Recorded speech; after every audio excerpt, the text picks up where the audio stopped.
नमस्कार। आज हम एक दिलचस्प किताब की समीक्षा पर बात करने वाले हैं।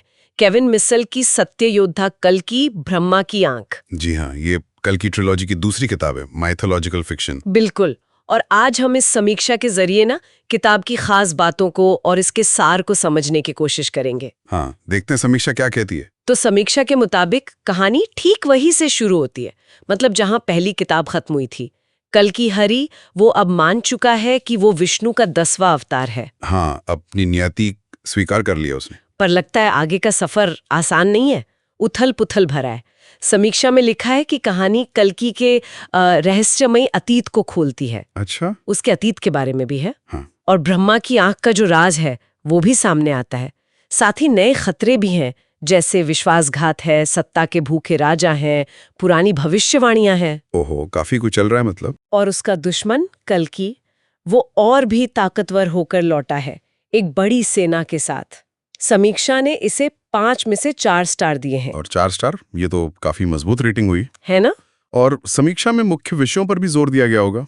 हाँ बिल्कुल। धर्म बनाम अधर्म, बदला बनाम न्याय। और वह सबसे दिलचस्प वाला, भाग्य बनाम स्वतंत्र इच्छा। सही कहा। और एक बात जो मुझे समीक्षा में खास लगी वो ये कि ये किताब अच्छे और बुरे के बीच की जो लकीरें हैं ना, उन्हें धुंधला कर देती है। अच्छा, ये तो इंटरेस्टिंग है। हाँ, मतलब पाठक को सोचना पड़ता है कि भाई असली विलन कौन है, या कोई है भी या नहीं। आजकल ये बहुत देखने को मिलता है कहानियों में, ग्रे कैरेक्टर्स। और समीक्षा में किरदारों के विकास, मतलब कैरेक्टर डेवलपमेंट, उस पर भी काफी ध्यान दिया गया है, खासकर कल्कि पर। हाँ, बिल्कुल। समीक्षा कहती है कि कल्कि का जो सफर है वो देखने लायक है। एक कंफ्यूज सा लड़का था पहले, हाँ, और अब एक मजबूत, एक नैतिक योद्धा बन रहा है। ये बदलाव कहानी का एक अहम हिस्सा है। और सिर्फ कल्कि ने, शायद विलन के बारे में भी कुछ, कली के बारे में। हाँ, वही आ रहा था। समीक्षा के अनुसार कली को भी ज्यादा जटिल दिखाया गया है।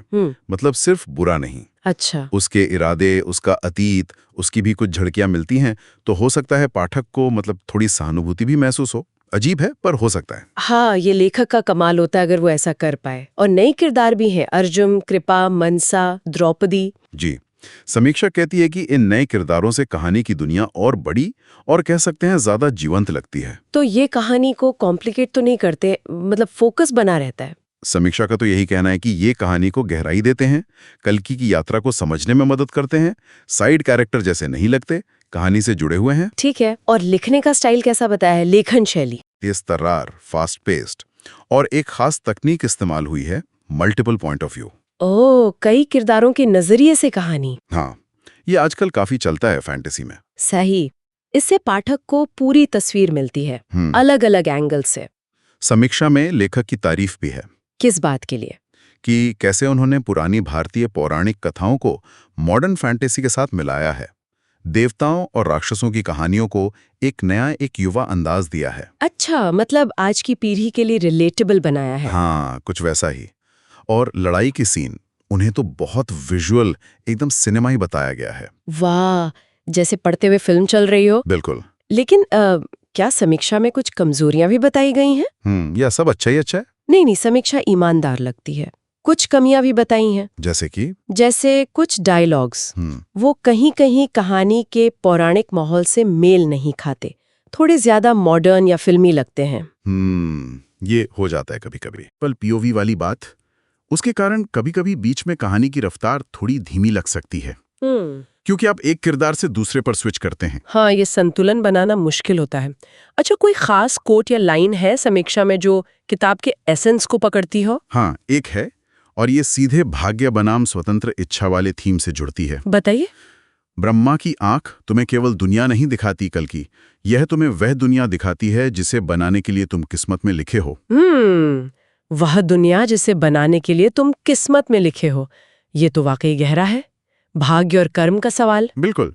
तो कुल मिलाकर समीक्षा को देखकर लगता है कि सत्य योद्धा कल्कि एक एक्शन पैक्ड कहानी है जिसमें फिलॉसफी भी है और माइथोलॉजी तो है ही। हाँ, एक अच्छा मिक्सचर लग रहा है। और जिन्होंने पहली किताब पढ़ी है उन्हें ये यकीनन पसंद आएगी।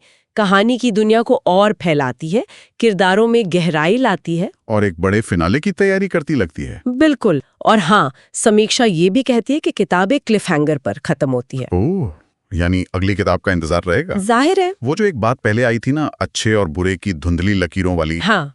उस पर अगर एक पल सोचें, हम अक्सर कहानियों में, खासकर माइथोलॉजी में, बहुत साफ बंटवारा देखते हैं, ये अच्छा ये बुरा। सही कहा। पर जब कोई कहानी इस बंटवारे को चुनौती देती है, जैसा इस किताब के बारे में कहा गया है, तो ये क्या दिखाता है?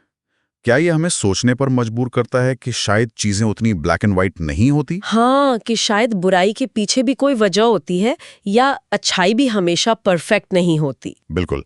तो ये एक सवाल है जो शायद इस किताब को पढ़ने वाले अपने साथ ले जा सकते हैं सोचने के लिए।